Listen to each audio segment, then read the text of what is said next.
Hi everyone, my name's Anna. I thought it was about time I did my little video introduction on Jen's page. I was actually going to do a Facebook Live, but I keep having problems where when I do the live it seems fine. But if people try and watch it back, the video and the audio don't seem to be in sync with each other, and I'm not quite sure what that's about or how to solve it. So if anyone's got any tips, that would be greatly received. But anyway, so I came across Jen actually on one of the other groups, and I saw her video where she was telling her story about her journey and how she came to doing what she's doing now. And I was like, wow, that sounds really similar to me. And she seems like somebody that would be a friend, I just kind of immediately clicked with her. I just thought she seems like a really cool person. So I connected with her. She invited me to join her group, which was really kind. And so that's why I'm here today. So basically, my name is Anna. I'll tell you a little bit about me and my background and where I am at the minute with things. So I used to be a designer. I studied fashion and theatre costume. And I did become a designer and was a designer for 12 years. I was a jersey and wovens designer and then a knitwear designer. And I was doing that for about just over 12 years, and I also did some freelance after that as well. And basically what happened was I used to love my job. Actually, I used to travel the world. I used to work with lots of different clients. I used to work for different suppliers, so we would supply to different high street stores. So I'm sure at some point in your life you've probably worn something that I've designed, which is quite exciting. But anyway, so I was a designer, like I say, for 12 years, and 2 points during that career, towards the end, I was made redundant, which is really shit, to say the least. The first time was actually probably the worst, because I found out via a fax that came in. I was doing some contract work for Arcadia at the time, and I was working on Christmas Eve. It was only sort of in the morning, and I got in there, I sort of pulled off all the faxes, started reading them, see what needed doing. Amongst these faxes was a fax, not to me, but to the lady who was kind of managing the department, so she was, I guess, my boss. Basically, it was to her, she wasn't in that day, to say that they were going to have to let me go, they didn't need me anymore. This was on Christmas Eve, and I was like, wow, what a Christmas present that is. So for me, that was really rubbish.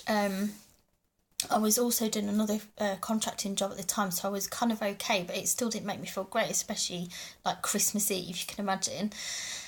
So, and then I think it was a couple of years after that, I then ended up getting involved in, I had a proper contract again. I was working full time for somebody, and we went through the whole redundancy, malarkey. Who's it going to be? And it was me. So that was a really hard thing to go through, not very good for your self-esteem, motivation, all the rest of it. So I was like, well, what am I going to do? So I'd already started, like, in my sort of spare time trying to do my own design business, but it was completely different to what I've been doing in my day job. It was more like bridal accessories, doing flower girl dresses, things like that. So it's more based around the wedding industry.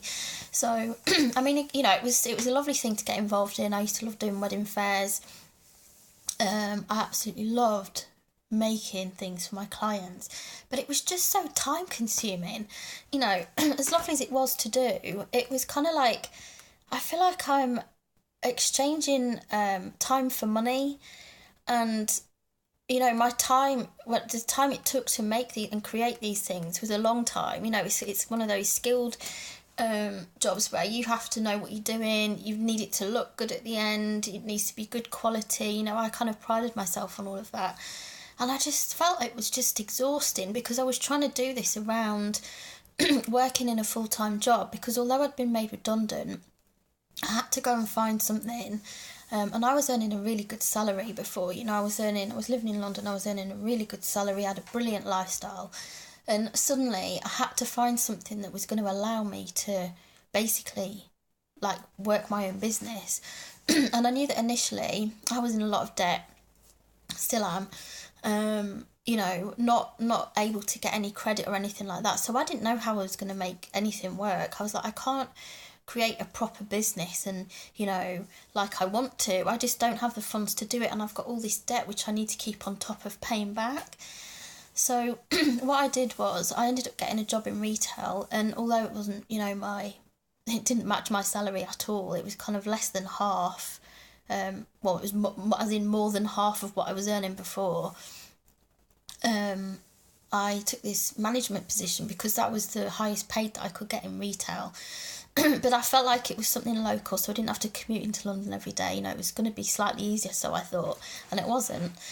I did it for 2 years though, because I'm the kind of person that I didn't really like moving around a lot in jobs. I like to kind of settle down, feel secure, feel like I belong somewhere. And so I did that for 2 years, and then it got to a point where I was like, I cannot do this anymore. When I got made redundant, I felt like it completely stripped me of my identity, and I didn't know who I was anymore. You know that question when people meet you and they say, oh, what do you do? And I'd be like, thinking, well, I work in retail and I don't feel proud of that. I really didn't feel proud of what I'd gone from and the position that I was in. I always took pride in my work, you know, as in what I was doing when I was there, but I didn't feel proud of my journey and where I'd come to. I felt really lost, really scared that I was in debt, not really able to pay it off because I obviously wasn't earning that much. I had to move out from living on my own to sharing with somebody. I almost had to move back to live with my family for a short time because I just didn't know what I was going to do. I was getting kicked out of my home because I couldn't afford to pay the rent. It was just like the most frightening experience ever. So where I'm at right now is I've not been in that retail job for 2 years. I've fortunately got a partner who's really supportive. I've had a business with Forever Living products, which I'm really proud of. I think network marketing is a brilliant industry. And I think, you know, it offers people a really great solution. I know some people don't understand it, they don't quite agree with it, or don't think they really get how it works. But I know that company in particular is really good. It fits me, you know, I really like the products, which is the main thing. I like the people I've met, the kind of personal growth, which is something that I've always been into, personal development, all of that.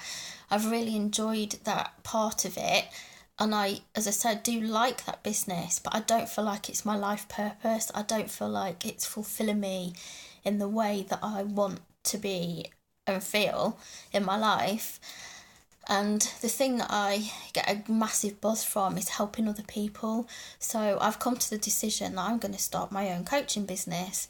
And so what I've been on, you know, I suppose a little bit like Jen's story since the beginning of time, whenever I was, you know, in my corporate career, right up until now, I've been on a really slow, long, laborious journey to discover what it is I actually want to do.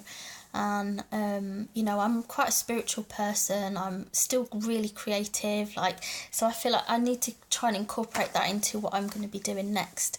So basically that's going to be the avenue that I'm going to go down. I think partly it's still quite confusing about, am I still going to do my other things, or, you know, I just want to let this evolve really and see where it takes me. But I feel like I've been blabbering on for ages and you're probably all bored and switched off. So I'm probably going to leave it there. But I hope you found that interesting, and I hope it gives you a little bit of an insight into me. Trying to think if I've got a fun fact I can tell you about me. What is fun about me? Well, I am fun. I'm lots of fun. I like laughing and I've got a good sense of humour and all that. But I'm trying to think of a fun fact. Oh, one of my fun facts is that when I was doing my bridal business is called Thumbelina Design. I still have it. I still have the business. But one of my most amazing kind of appointments was with Katie Melua. She's a singer. You probably know Closest Thing to Crazy. You probably know that song. And I was asked by a friend if I would have an appointment with her to look at doing her bridesmaid dresses. So I went to her house it was in Notting Hill, and I met her family, her mum, her sister, best friend, all of that. And it was absolutely amazing. So that's probably one of my most fun facts I can share with you. I'm sure there are loads more, but I just can't think of any right now. Anyway, I'm going to sign off, and I shall chat to you all soon. Okay, bye.